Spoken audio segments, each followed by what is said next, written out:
Здравствуйте, дорогие подписчики и гости канала. Надеюсь, что у вас все хорошо. Сегодня впервые вместе с вами буду готовить сливовый сыр. Для меня это эксперимент. Сливы у меня много, из более ранней сливы сварила джем, варенье, соус на зиму и заморозила, а позднюю сливу девать некуда. И я решила по аналогии с яблочным сыром приготовить сливовый сыр. А чтобы сократить время приготовления, сначала из слив сварила сок. Вы сейчас видите пюре, которое осталось после приготовления сока в соковарке. Сливы до варки сока я не взвешивала. Вес пюре 1 кг 600 грамм. Пюре стояло в холодильнике 2 дня. Оно холодное. Перемешиваю его и включаю плиту. Готовить сыр буду в кастрюле с толстым дном. Вот так выглядит моя соковарка. Для чего я, собственно, вам ее показываю? В соковарке самый верхний отсек – это емкость для фруктов объемом 8 литров. Так вот, я этот отсек полностью доверху по самую крышку заполнила сливами. Ниже отсек с трубочкой для сбора сока.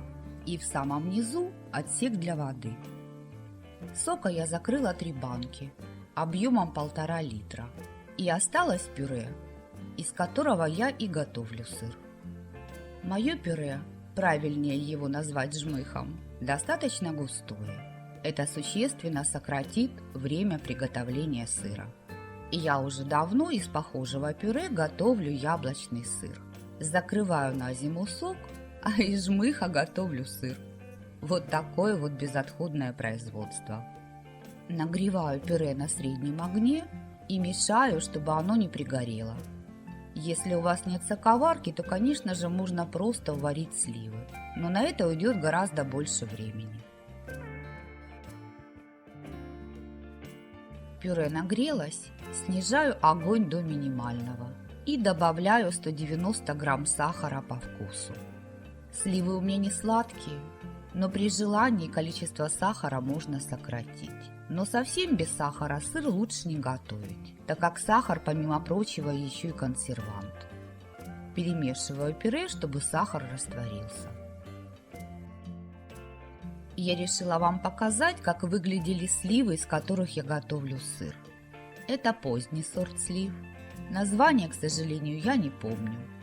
Сливы для сыра лучше брать твердые, не переспевшие. Мякоть их не должна быть рыхлой и слишком сочной. Мое пюре не очень густое, поэтому мешать его можно периодически, чтобы не пригорело. А потом необходимо будет мешать постоянно. Прошел час с момента закипания. Вот так выглядит пюре. Оно стало гуще. Пюре не так брызгается, как яблочное, и это приятно. Специи в сыр вы можете добавлять по своему вкусу. У меня здесь 1 чайная ложка корицы и примерно 1/4 чайной ложки гвоздики. Добавляю специи и хорошо перемешиваю до однородности.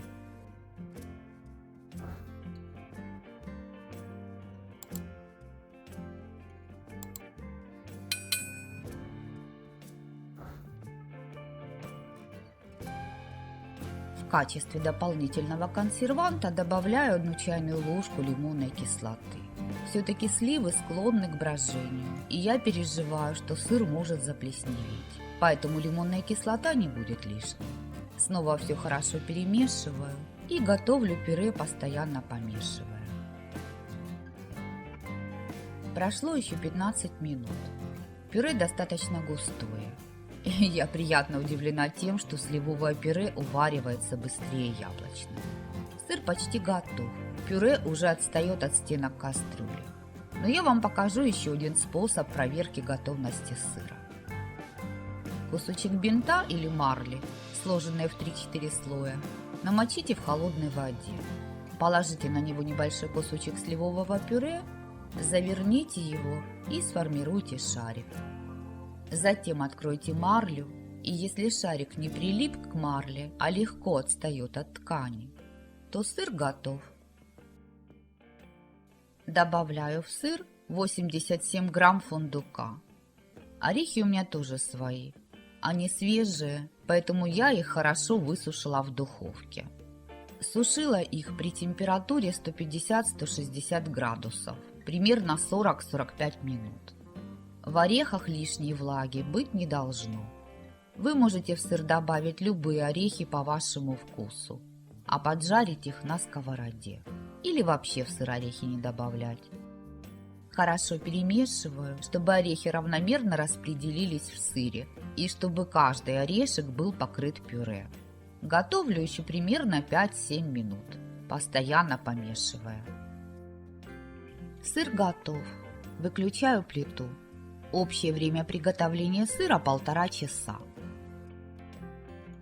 Я заранее подготовила подходящую форму для сыра. У меня это эмалированная миска. Марлю сложила в 4 слоя.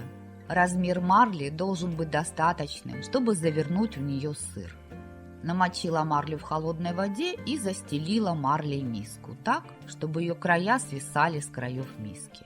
Вместо марли можно использовать льняную или плотную хлопчатобумажную ткань.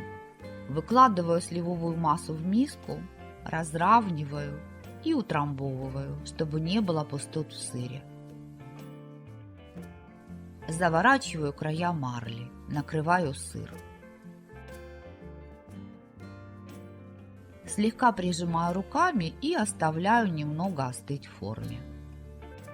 Гнет нужно оставить на теплый сыр. Я застелила доску пергаментом и выкладываю сыр. Сверху накрываю вторым листом пергамента и доской. В качестве гнета ставлю сотейник с водой объемом 1,5 литра. Гнет устанавливайте по центру сыра, чтобы равномерно распределить нагрузку. И оставляю всю эту конструкцию на сутки при комнатной температуре на столе. Через сутки убираю гнет, доску и пергамент. Переворачиваю сыр и аккуратно снимаю с него марлю.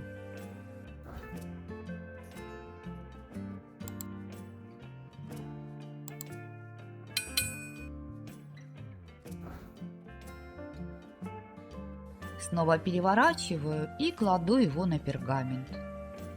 Вот так выглядит мой сыр. Накрываю сыр чистым куском марли, чтобы защитить от возможных загрязнений, и оставляю так еще на сутки.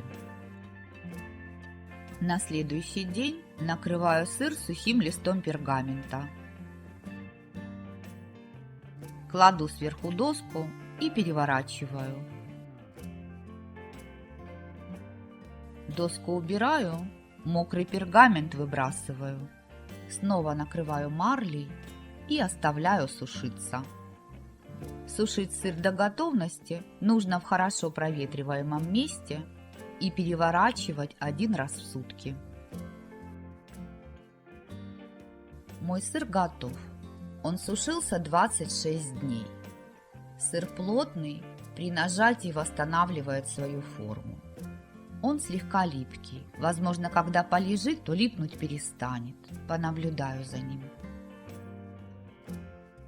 Отрежу несколько кусочков сыра. Покажу вам. Нарезать сыр нужно на тонкие кусочки. В разрезе сыр выглядит интересно. Он, конечно же, темный, но по структуре плотный, однородный, без пустот. Сыр блестящий, а внутренняя его часть к рукам не прилипает, так что, скорее всего, он позже перестанет липнуть и снаружи. Сыр очень эластичный, при сгибании не ломается, а легко возвращается в исходное положение. Еще раз покажу вам сыр вблизи. Мне разрез сыра нравится. Можно считать, что эксперимент прошел удачно. Хранить сыр нужно завернутым в пергамент в хорошо проветриваемом месте. В идеале в прохладном, но не влажном. Я яблочный сыр храню на кухне. Он там отлично себя чувствует. И сливовый сыр тоже буду хранить в кухонном шкафу. Список продуктов, которые мне понадобились, чтобы приготовить сливовый сыр, вы сейчас видите на экране. Его вкус понравился моим близким. Сказали, что это хорошая альтернатива яблочному сыру. Думаю, что любители слив по достоинству оценят этот сыр. Кроме того, это отличный способ переработки урожая слив и заготовки на зиму. Лично мне еще понравилось то, что и готовился, и созрел сыр быстрее яблочного. Приготовьте сливовый сыр по этому рецепту, думаю, что его вкус вам тоже понравится. Готовьте с удовольствием и приятного аппетита! Подписывайтесь на канал, оставляйте лайки и комментарии, делитесь видео с друзьями. Все это поможет развитию канала. А также не забывайте нажимать на колокольчик, чтобы не пропустить новые видео. А я на этом с вами прощаюсь. Желаю вам мира и добра. До новых встреч в новых видеорецептах. Пока-пока!